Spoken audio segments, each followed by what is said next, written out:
Hi friends, welcome to my channel. ఈరోజు video చాలా ఈజీగా టేస్టీగా చేసుకునే సేమియా ఎగ్ ఆమ్లెట్ అండి. చాలా టేస్టీగా ఉంటుంది. ఈవినింగ్ స్నాక్గా బ్రేక్ఫాస్ట్గా చేసుకోవచ్చు. ఇప్పుడైతే తయారీ విధానం చూద్దాము. ముందుగా ఇక్కడ నేను కొద్దిగా సేమియా తీసుకొని బాయిల్ చేసి పెట్టుకున్నానండి. బాయిల్డ్ సేమియా తీసుకున్నాను.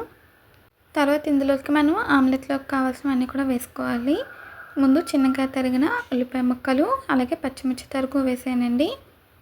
ఇలా ఆమ్లెట్ చేసి పెట్టండి. పిల్లలు అయితే చాలా ఇష్టంగా తింటారు. ఎప్పుడు ఒక విధంగా చేసుకుని బోర్ కొడుతుంది కదా.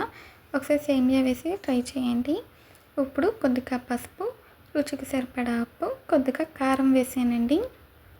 ఇవన్నీ కూడా మనం తీసుకుని ఎగ్స్ బట్టి సేమియా బట్టి తగినంత అయితే వేసుకోవాలి.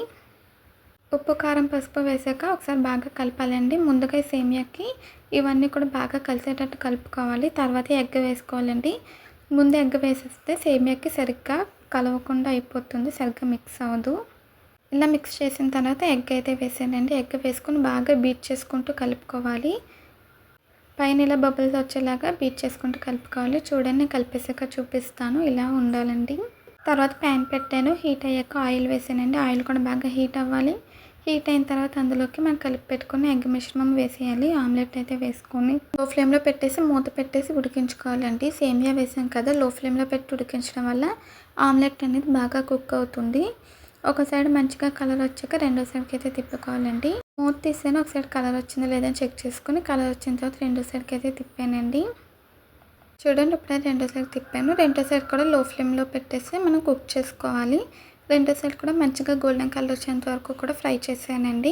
ఇప్పుడైతే మనకి రెడీ అయిపోయింది. చూసారా, 2 సైడ్స్ ఇలా ఫ్రై చేసుకుని తర్వాత సర్వింగ్ ప్లేట్లోకి తీసుకుని వేడివేడిగా సర్వ్ చేసుకుంటే సూపర్గా ఉంటుంది.